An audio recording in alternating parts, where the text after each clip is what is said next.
Christmas is right around the corner, but unfortunately, Santa will not be visiting us. Instead, we got the Grinch. And the Grinch came in the form of a video game, The Day Before. This has to be the most hilarious moment in video game history I have ever witnessed, and I just needed to talk about it. I'm going to take you back 2 years ago to when this video game was announced. A trailer was released for this video game, and the hype around it was absurd. Supposedly, it became one of the most wishlisted games on Steam. But the problem begins with two things. First, this trailer from 2 years ago looks very different from the more recent trailer from 1 month ago. And the second problem, I'm just gonna have to show you. Big credit to this guy on YouTube, Randomly, who made this video called The Day Before copying other game trailers. Now, if no one pointed it out, you probably would not have noticed, but the trailer that was released a month ago is straight plagiarism. The weapons, which can be modified, are made with maximum realism to ensure that combat remains deep and engaging at all times.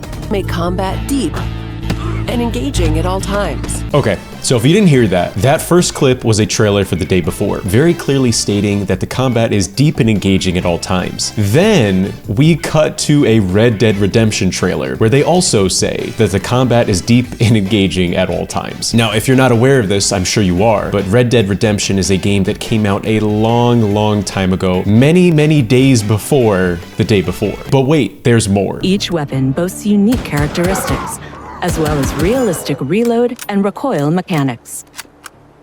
Each weapon has unique characteristics, with realistic reload and recoil. Okay, now if you didn't catch that, that was like a direct copy of the Red Dead trailer, down to the most minute detail, like the angle at which the camera is capturing the game. Oh my goodness, this is embarrassing. Anyways, I'm getting off track here. My point for showing you these trailer comparisons is that despite all the hype leading up to this game's release, there was a lot of sketchy details, one of which was their trailer just plagiarizing. There was a couple other sketchy things going on that I'm gonna tell you about. Every time the developers would say they're going to release gameplay footage, there was some strange and unusual, unexpected delay. So on the topic of delays, the game was supposed to be released last year in June, but then it was delayed to mid-2023 due to switching the game engine. But then, leading up to that new release date, the game page on Steam just disappeared due to trademark issues, which delayed the game to late 2023.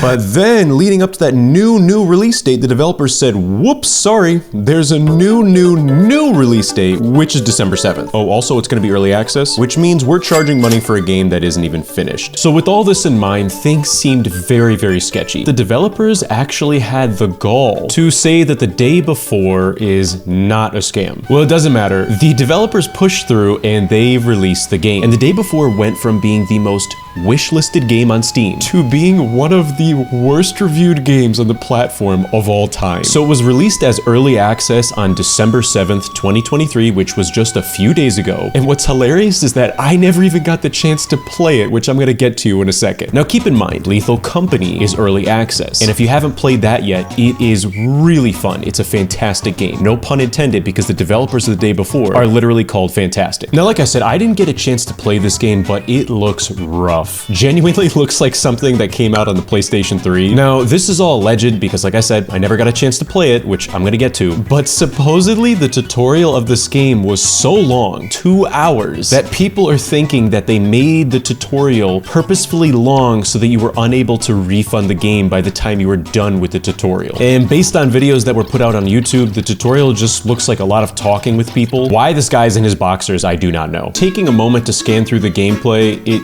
just looks so boring. But that's not even all of it. Like I said, the game was advertised as an MMO video game, and a lot of people are saying it just came out as an extraction shooter.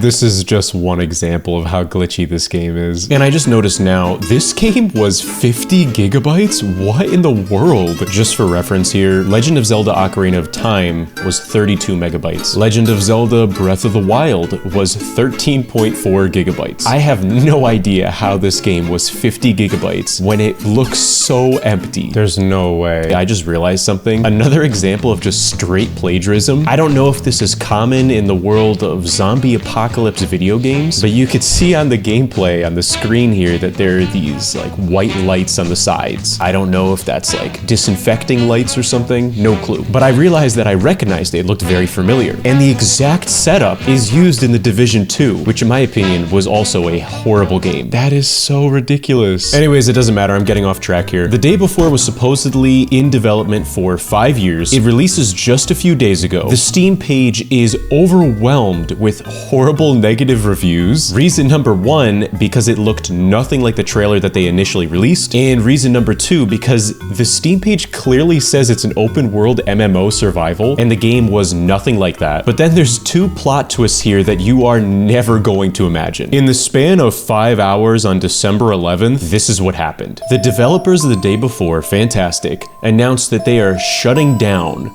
4 days after their game released. And just like the Gollum game, they released an official statement on Twitter. So they said that they are announcing the closure of their studio. They said The Day Before failed financially and they don't have the funds to continue. And supposedly, all of their income from the game is being used to pay off their debts. And they're also saying that they don't have the funding to continue to work and finish the game as they imagined it. And again, I think it's so funny how they said they worked tirelessly for 5 years, pouring their blood, sweat, and tears into the game. Oh my goodness. I have seen Tumbleweed accomplish more in 5 years than the studio. But the important thing here in their statement, their apology, is that the servers are going to remain operational. Plot twist number 2 is that 5 hours later, they made their video game completely unavailable for purchase on Steam. And what I'm thinking is anyone who did not file a refund before the game became unavailable, I don't think they're gonna get their refund.